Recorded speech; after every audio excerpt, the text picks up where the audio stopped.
Good morning everyone. This video is about soil, its profile, its formation, importance of soil, classification, erosion and conservation.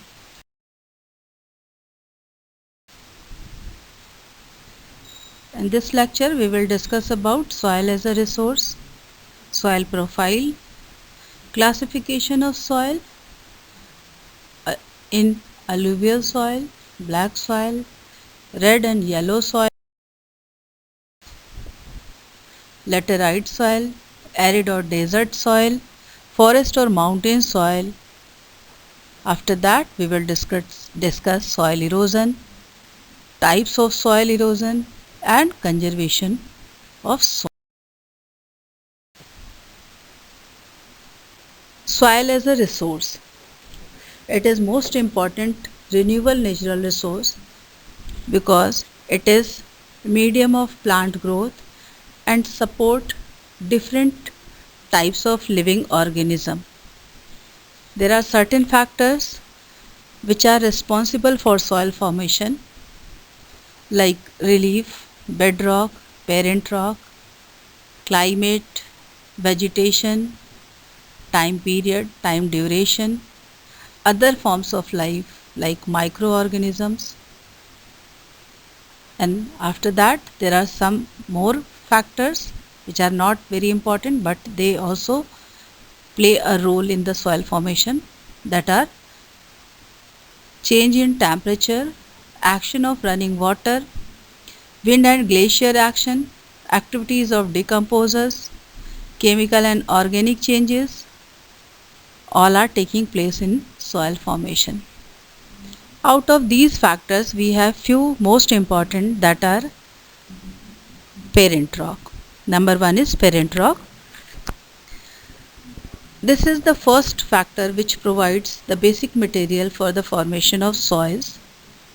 Second most important factor is the climate, which breaks the parent rock into smaller pieces in so many ways, or it is helpful in weathering. The third factor is the plant and animal organism, which enter the rock through many fissures and holes and in the rocks and help in the weathering. That is known as biological factor, biological weathering of the rocks slowly but continuously.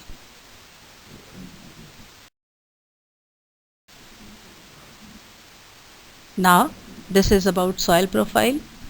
Soil profile is basically the vertical division of soil into different layers on the basis of the material found in the layer. This is topic that we have already studied in class 8th geography, so this is not new for you, but we will discuss this topic in this slide also, or this lecture also. There are four major layers level in the soil profile. First one is topsoil, that contains humus, and it is also known as upper soil layer, which is suitable for growth of plants. Second layer is subsoil, that is known as subsonic weathered rocks, sand and silt clay, and the substratum weathered parent rock material, and last is unweathered parent bedrock. We can understand all these layers with the help of this picture that depicts soil profile. The lowest layer is bedrock. This is base or parent rock. Nature of soil mostly depend on the nature of bedrock. So the lowest layer is parent rock. After that we have weathered rock. Due to certain factors of weathering, the bedrock weathered into number of pieces, that is known as weathered material or weathered layer. After that, this weathered layer disintegrate into smaller pieces, that is known as subsoil, and the uppermost layer, which contains humus or all fertile particles, microorganisms, decomposers, that is known as topsoil of the soil, which is good for agriculture and other activities. Now our next topic is types of soil in India. We can see with the help of this picture we have important natural resource, that is soil. This is about alluvial soil. The large area of India is covered with this alluvial soil.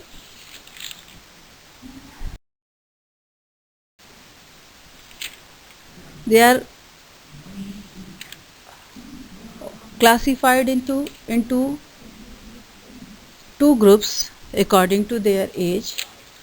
The first one is Bhangar and the second one is Khadar. Bhangar has high concentration of kankar nodules, whereas Khadar is more fertile than Bhangar. Alluvial soil are of the most widespread category. They are spread over vast area of the northern plains, beginning from the Punjab in the west to the Brahmaputra valley in the east. These soil being fertile are very suitable for cultivation. Irrigational facilities are an added advantages. It contains adequate proportion of potash, phosphoric acid and lime. However, these soils are deficient in organic and nitrogenous content. Soil in the dry areas are found to be more alkaline. The old alluvium contains in some degrees kankar nodules along with calcium carbonate in its subsoil layer. This is suitable for the crops like sugarcane, paddy, wheat and other cereal and pulses crops. And with the help of all factors, or you can say the above factor make the alluvial soil areas intensively cultivated and densely populated.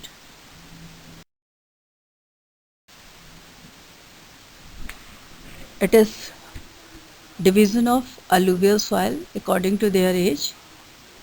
One is Bhangar and second one is Khadar.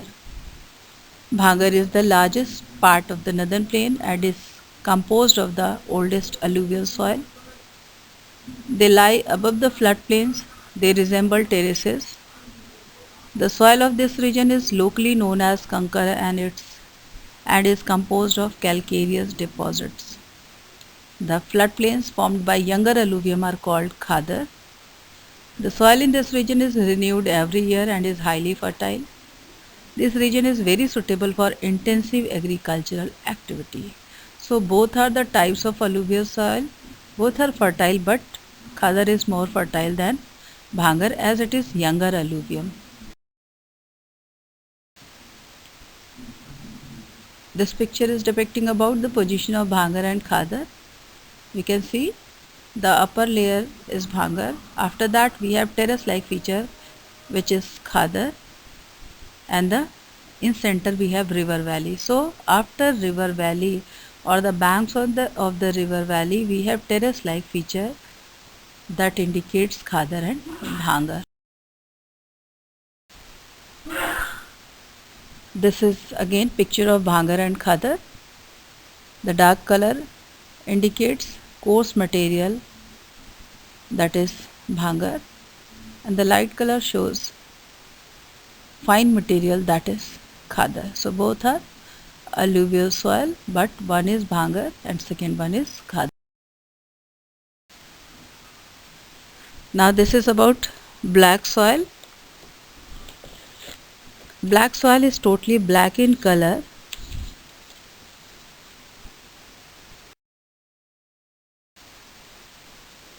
These soil are also known as rigor soil. Since black soil is ideal for growing cotton, it is also known as black cotton soil. It is believed that climatic condition along with parent rock material are the important factor for the formation of black soil. The type of soil is typical of the Deccan Trap basalt region, spread over northwestern Deccan plateau and is made up of lava flow. They cover the plateau of Maharashtra, Saurashtra, Malwa, Madhya Pradesh, Chhattisgarh and extend in the southeast direction along the Godavari and Krishna valley. Since they are clay in nature, they can hold moisture for a long time. Rich in calcium carbonate, magnesium, potash and lime, yet poor in phosphoric contents. They help in the proper aeration of soil since they develop deep cracks in hot weather, and when wet they become sticky, so should be tilted immediately. Now this picture is about red soil. Red soil covers large area of Deccan Plateau.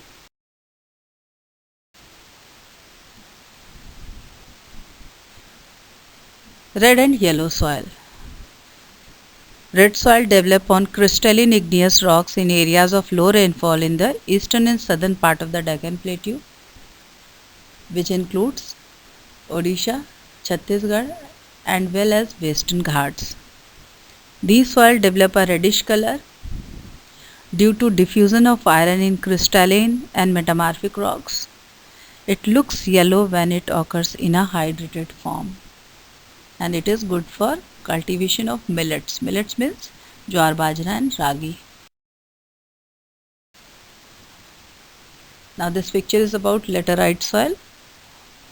Laterite soil is the result of leaching.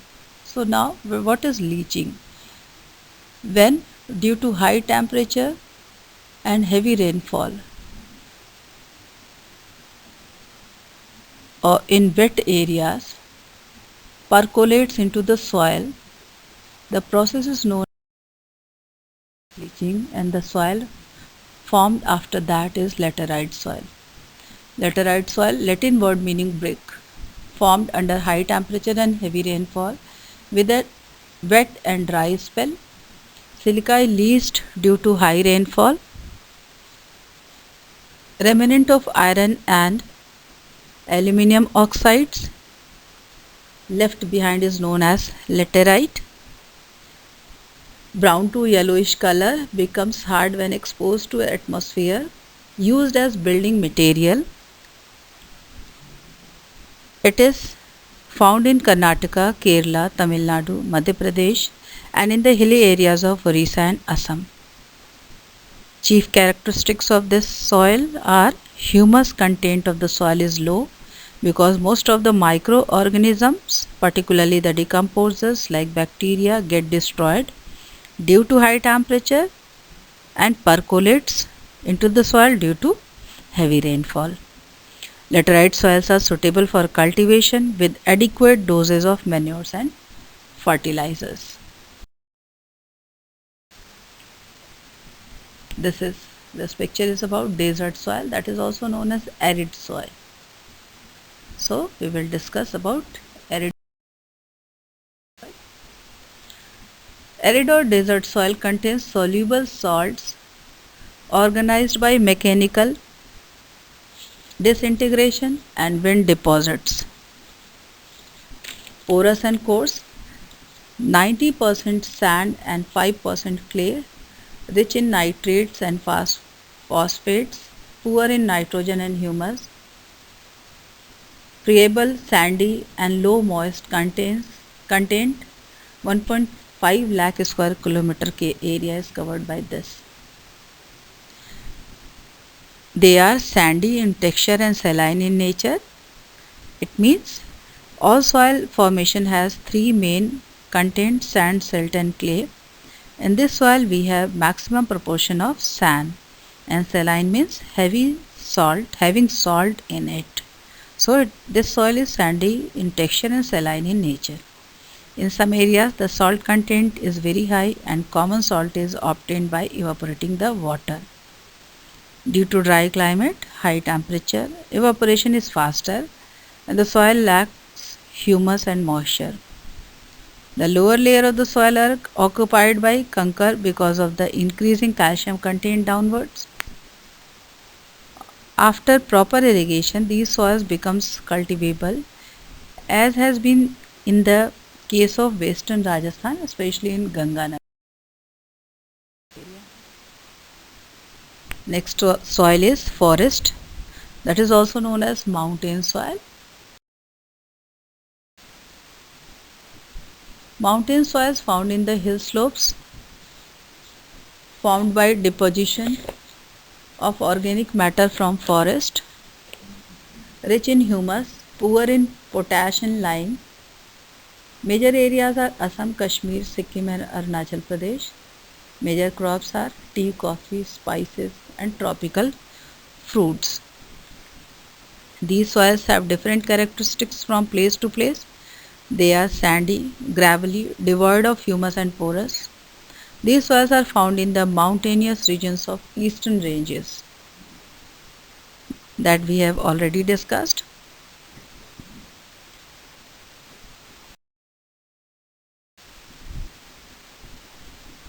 Now this is the map of major soil types of India. Dark green color indicates forest or mountain soil, which is concentrated in the areas of Himalayan range. After that, light green color indicates vast area of alluvial soil, which is most important soil. The northwestern part of India, like Rajasthan, covers the area of desert soil.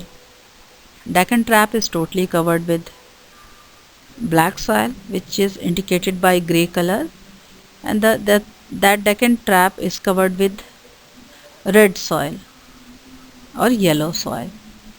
And in this map, we can easily see that laterite soil is concentrated in patches.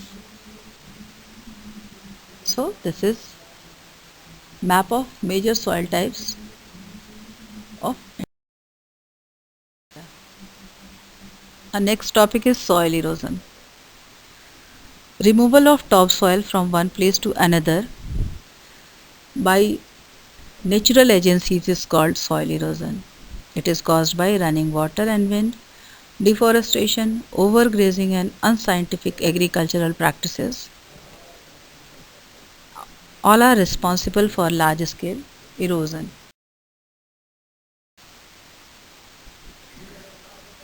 It is of two types. Soil erosion is of two type. One is gully erosion and second one is sheet erosion. In gully erosion, the rainwater when moves down on an uneven land scoops away the soil and form deep channels called gullies.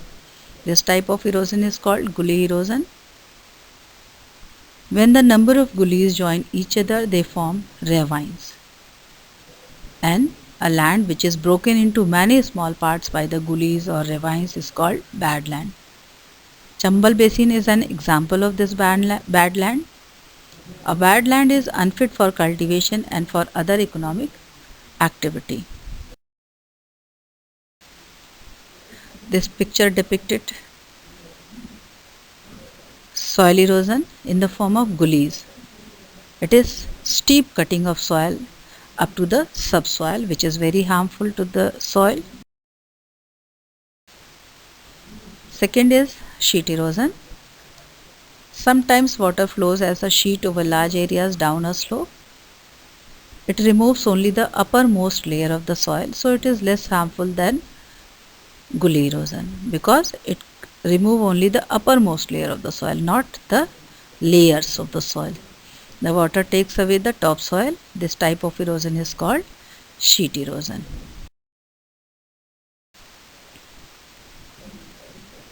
So, when we are having erosion, we should apply some conservation methods also. So, these are the certain conservation measures by which we can control this erosion, soil erosion, which is loss of our natural resources. So, these are the measures. Number one is contour plowing. Contour plowing reduces the flow of water and prevents soil erosion. In hilly areas, terraced farming should be followed. Strip farming helps to reduce the force of winds. Shelter belt of plants around the field reduce soil erosion. Afforestation should be practiced on a large scale and deforestation should be stopped. And the last point is overgrazing by animals should be avoided. We will discuss each factor one by one.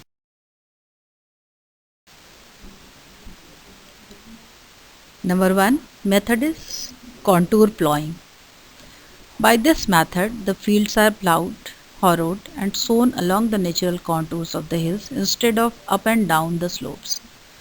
This prevents the rainwater from flowing down the hills. It stands in the level furrows and soak into the ground so the plants receive more water. This is suitable for afforestation and grassland development work. This is contour plowing.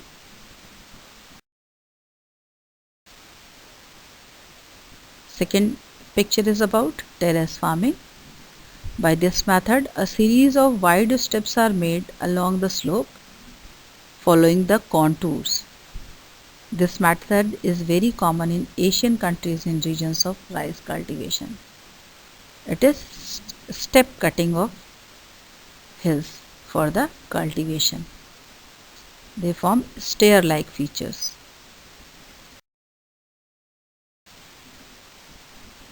Next is strip cropping. Strip cropping is the method. Cover crops such as grasses and small grains are planted alternatively with cultivated crops. These cover crops absorb the moisture and hold the surface soil together. Large fields are divided into strips. Strips of grass are left to grow between the crops. This breaks up the force of the wind. This method is strip cropping.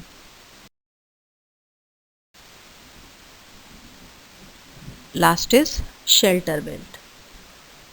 Shelter belts are the planting of trees in a row to control wind velocity, and this is the most important soil conservation method of desert area. In this method we plant trees in a row to control wind velocity, and which is very helpful in the to control extension of deserts. So it is good for desert area. At the edge of desert we plant these trees in a row. Next is by promoting Van Mahotsav and social forestry under afforestation program. Our forest covered area is very less, so to increase that forest covered area we should plant trees. By creating awareness regarding Van Mahotsav and social forestry under afforestation program, that is helpful in soil conservation because tree holds the soil. Next is by increasing pasture land under proper land utilization plan, because soil also eroded by overgrazing of animals. So by proper land utilization program we can increase area under pastures. In our country we have largest cattle wealth in the world, so we need more area under pasture land. So by increasing pasture land under proper land utilization program we can conserve soil. At the end of this lecture I want to say these are our duties: prevent degradation. With the help of that step we can reduce erosion, and after that we can conserve our soil. That's all for today's lecture. Thank you.